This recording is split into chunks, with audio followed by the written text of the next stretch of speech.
Bienvenue dans ce podcast consacré aux littératures francophones et à la question du sujet. On a vu le sujet face à l'extérieur, qui est donc basé sur la dimension du temps, de la mémoire, du souvenir, des images souvenirs et des figures anthropologiques, figures de l'humanisme, de la filiation.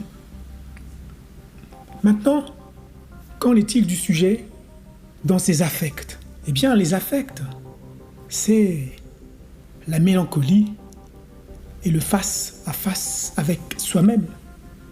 C'est la nostalgie, c'est le regret, c'est le déracinement, qui sont alors des affects qui façonnent le rapport du sujet à son passé, le rapport du sujet à son présent, le sujet et ses aspirations.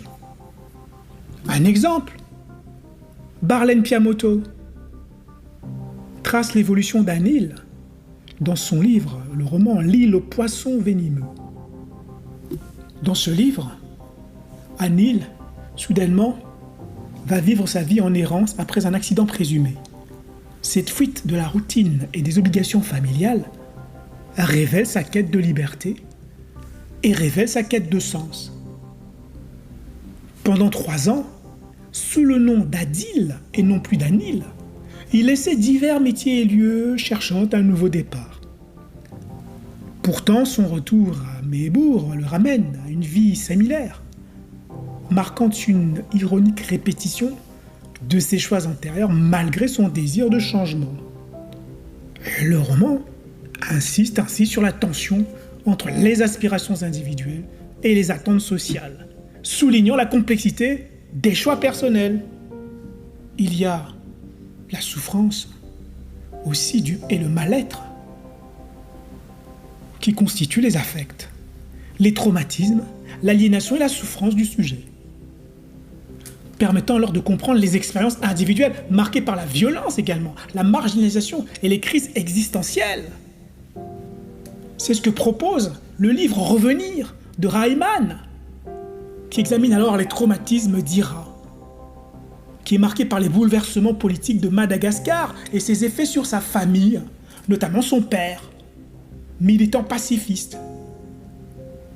Témoin des violences politiques, depuis l'enfance, Ira vit ses souvenirs traumatiques, refoulés jusqu'à l'âge adulte, exprimés par une sorte d'écriture cathartique. Son voyage à Bamako ravive ses douleurs accentuées lors d'une visite au Rwanda, où il confronte les séquelles du génocide rwandais. L'écrivain devient alors un moyen de guérison, révélant les cicatrices enfouies de l'histoire subjective et collective qui inscrivent Ira dans une quête de mémoire et dans une quête de rédemption. Que reste-t-il après la souffrance et le mal-être ? A-t-on tout dit ? Eh bien, il y a encore la question du rapport de soi à l'altérité, qui est interrogée à travers les perceptions négatives de l'autre et la pulsion, la soif de connaissance de l'autre, c'est-à-dire le désir de comprendre et de se rapprocher de l'autre malgré les différences. Cette question de la différence de l'autre qui tourmente le sujet, eh bien on la retrouve dans le roman De purs hommes de Mohamed Bougarsar. Il s'agit de Ndéné, enseignant-chercheur, qui vit une relation avec Rama, perturbée par la découverte d'une vidéo d'un homme homosexuel exhumé violemment. Son attitude passive face à l'injustice révulse sa copine Rama. Cependant, Ndéné commence à changer d'avis. Il enquête ensuite sur l'histoire de cet homme et des hommes-femmes, les Gorgigènes, marginalisés socialement.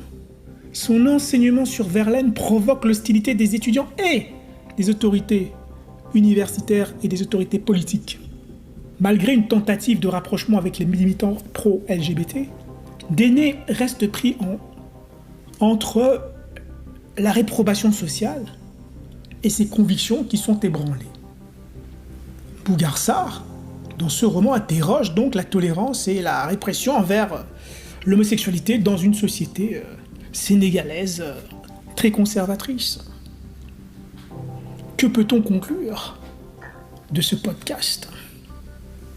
C'est que il y a une diversité des conceptions du sujet dans les littératures francophones du XXIe siècle, qui permet d'explorer les identités, qui permet d'explorer la mémoire et l'altérité, et contribue à réparer les blessures individuelles et collectives.